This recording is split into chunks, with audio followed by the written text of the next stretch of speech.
So I wanted to talk about something that I was thinking about from my past. I always liked puzzles and riddles and video games and myth and fantasy, all that stuff when I was a kid. And there was a game, I can't remember what game now, but there's a couple riddles in it. And this isn't the one, but before I get to the next part, the Sphinx one, excuse me. Um, it was one I encountered prior in the game. It was like some puzzle, some riddle, and this is what it was. It was what has forests with no trees, forests but no trees, deserts but no sand, rivers but no water. And I thought it was real interesting when I got the answer, which I don't remember if I figured it out or if I got it wrong, found out later, but it was a map. And I thought, well, that's a cool way to look at it. It works with the logic side, the creative side, can make a nice picture of that. Rivers with no water, or oceans with no water, lakes with no water, however you want to say it, mountains with no stone, this and that. And it's just describing a map. So I thought that was pretty cool. And I was a kid, little kid now. Well, later, how definitions in your mind can change over time. A map to me, and I ended up teaching this too, but the definition turned into this for me over time, later in life as an adult. A map, a map was or is a graphic representation of a portion of the Earth's surface as seen from above, drawn to scale on a flat plane. That's a mouthful just to say map, to describe one, but I guess it works. But anyway, that's how things can get kind of complicated and ridiculous over time. That's just an example. But now, later in the game, and this riddle too, I'd come across it prior in some story or some this or that I read or something. But there's a part in the game where you encounter the Sphinx, and the Sphinx is like, answer is real, I'm going to eat you, or something like that. So that riddle was, what walks on four legs in the morning, two legs at midday, and three legs in the evening? So I knew that one, so it was pretty cool. So I was like, all right, I can get past this part. And it's man, a man or woman. And here's why. Here's the very surface layer of that.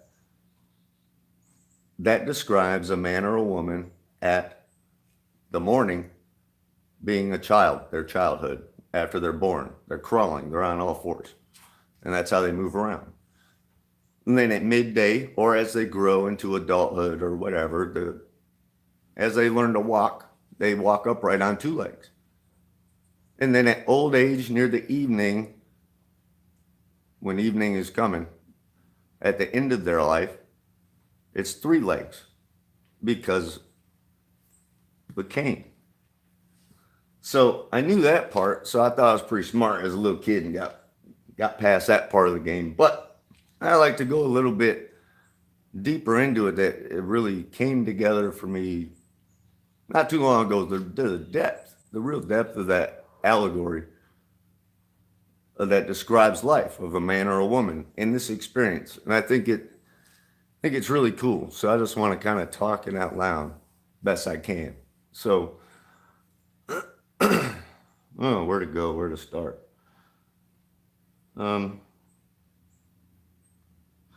Okay, so that part, the surface layer of that story.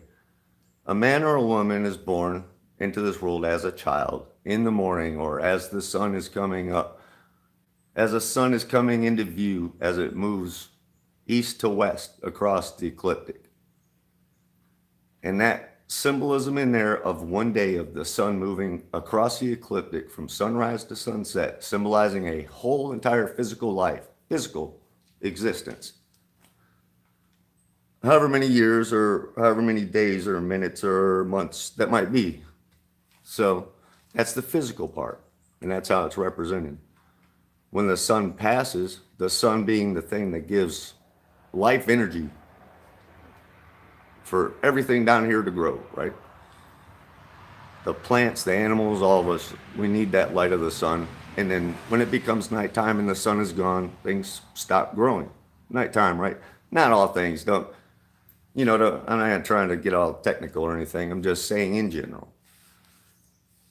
And then the moon is, a lot of times been symbolized for death or, whatever. We could get into that whole masculine, feminine symbolism, but, and it's not, it's mother, father, I won't get into all that. Not quite. Not right now. So anyway, what I've come to realize and figure out is that, and it's only because I was at that stage. I was in such poor state. I was at the point of my physical life where I was hunched over. I had no cane at this time. This was a couple of years ago, but my blood pressure was through the roof, and you're going to have a heart attack, or you're having heart attacks constantly, range and all this and that. And I was about 50 pounds heavier, full of gunk, and all kinds of a mess.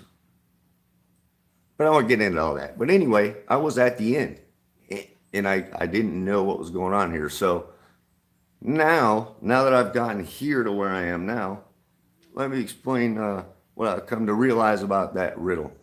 Were I to have to answer that Sphinx now, and then I said a man or woman, and then the Sphinx were to say something like, why? What's that mean? Go deeper. Or, I'm still going to eat you. It doesn't matter. I'm just joking. But anyway, to go deeper, what I've realized now is that same journey from childhood to old age. It's just symbolism also for two other journeys that are taking place simultaneously. Another journey is still very physical, along with your physical body, which is still part of your physical body, but your mind. The development of your physical body is one thing. The develop of your mind, your mental capacity, it's a whole other thing. It's a whole other aspect of you, a man or woman or me. So that journey is also taking place in tandem with the physical body growing. The thing with the mental capacity is it's not tied so directly to the physical stages of life and age of life. That's why you can have such varying range in mental capacity from young age to old age. It depends on their development, their own personal development, and where they are. And that's an individual thing. And that's affected by outside environment and everything else. So the third one is one that I think was already maybe going on for us, maybe not. I won't get into that. But the whole infinity part, the spirit, that same journey is taking place at the same time, starts at birth. So spiritually and mentally, you could be on all fours, so to speak, like in a more adolescent state of thinking and perceiving and spirituality and your understanding and understanding of all of that and yourself. Because that's what this is. This experience, that journey from adolescence to old age, is the individual's personal journey experience here that we're all doing at the same time together. And we're all walking, so to speak, those three paths all at the same time, all together. The physical, the mental, and the spiritual journey, we're all walking that same one ourselves. Each one of us, inside us and around us, we're doing it. Every single moment, all at the same time. The thing to keep in mind here is if you realize that you need to get a little bit more development, say in the mental or say spiritual. For me, big time, it was spiritual. Because for me, I had spent so much of that physical life to where I got to that state of where I was spiritually on all fours still, a baby. Because I didn't totally Yeah, I didn't get it. I just plain didn't get it. I'll just leave it at that. So I was a spiritual child, and it almost did me in. I'm not kidding. And it took me realizing that and going inside to develop myself and find that spiritual part of myself and realize that, that was kind of the point all along here was to me.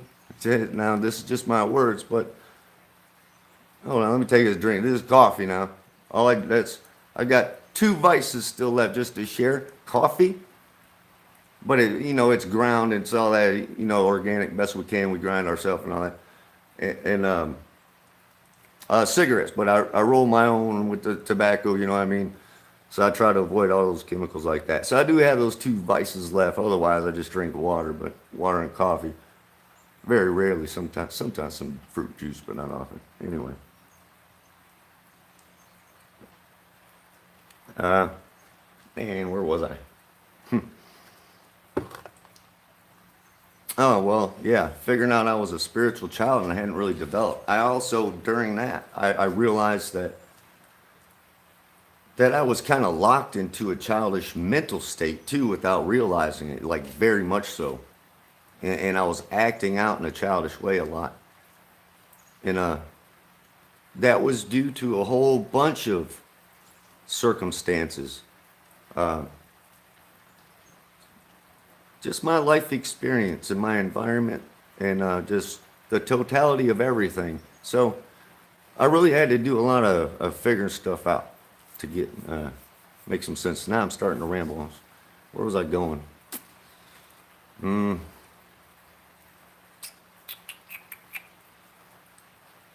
yeah, I totally threw myself off there.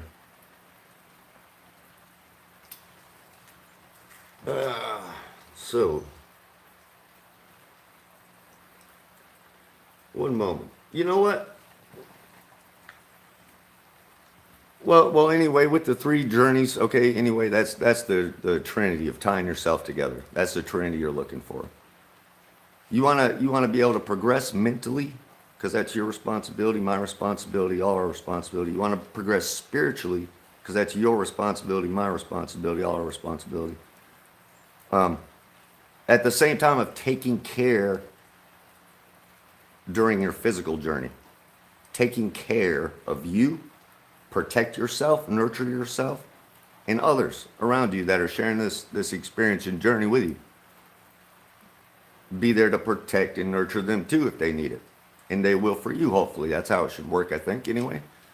So, uh, uh, and in that way, nothing needs to shut down, collapse, this and that, and all the other. But, we can all get to this place where we can see these things the same way, and we can just do things, you know, correctly and morally right type of thing, without this, I'm better than you, you're better than me, they're better than someone else. Nah, we can get past all that. Um, so anyway, that's I guess how I would answer it. I would answer it to the Sphinx that it's three journeys taking place simultaneously within the individual. It's their spiritual, mental, and physical journey during their time here in this existence. And it's up to them to, oh, here's where I wanted to get the physical part. So to me, the thing was I almost completed my physical journey. I was all the way to the part where I didn't have a cane, but I was actually back to all fours and laying on the ground. I was in so much pain a lot of times. So, and then I got my diet right, got everything started to go right, water, all that stuff. Anyway, um, yeah, I realized that my sun, so to speak, was about to set. They used to say, and set, that ties in with it just goes right along, doesn't it, with the Egyptian theme. But also, like they used to say, I guess, I've heard, I don't know, that they would refer to death as westing. someone had wested, you know, or they were westing if they were dying because of that, the sun moving that far on on its path across the ecliptic, that now it's gone, it's nighttime, now it's west, it's death, it's night, it's, you know what I mean? But it wasn't a bad thing. It was just, again, from what I hear, it was more of them just knowing, okay, this person completed, or this individual, let me say, man or woman, child, completed their physical journey here. And they were now, their sun had completed its journey across the sky for them, so to speak, throughout their life to death. And now they're out there in the ether, or with you know what I'm saying. So to me, it was, yeah, that was about to be me finishing here, while I realized very clearly that my mental journey was way far back somewhere, and my spiritual journey was almost not even started. So that pulled me so deep into myself to try and figure things out, because that scared me so deeply. Like, when it really hit me, because I was about to leave. I was about to leave my family, my loved ones, everything. My experience, I was about to leave. I knew it. And I had no idea what the experience was about, is what happened with me. So, yeah, I just wanted to share that because we're all doing that journey at the same time. You know, I wanted to go into a couple other things too, but I think I'll wait. I heard some about a week ago. I think it was a little snippet of a talk by, I think, John Trudeau on Subtle Infinity's channel, and he was speaking of the Hopi prophecy. You know what, man? I'll just keep talking. Let me see if this is still recording. Let me see. Okay. Oh man, now the chicken's starting. Oh yeah, so I guess I can talk about the chickens for a second, because the other stuff might get a little long-winded. Oh man, yeah, I might have to stop this. These chickens here, we used to have the chickens for their eggs a couple of years ago. We no longer eat eggs or any of that stuff, so now the chickens just hang out here. It's kind of like they just hang out and live their life. They're not locked up. They got a coop. They come and go, and they come right to the garage. Well, I try to do this for the first time like this and start yelling. So, so yeah, I guess I'll stop this for now then. And yeah. All right then.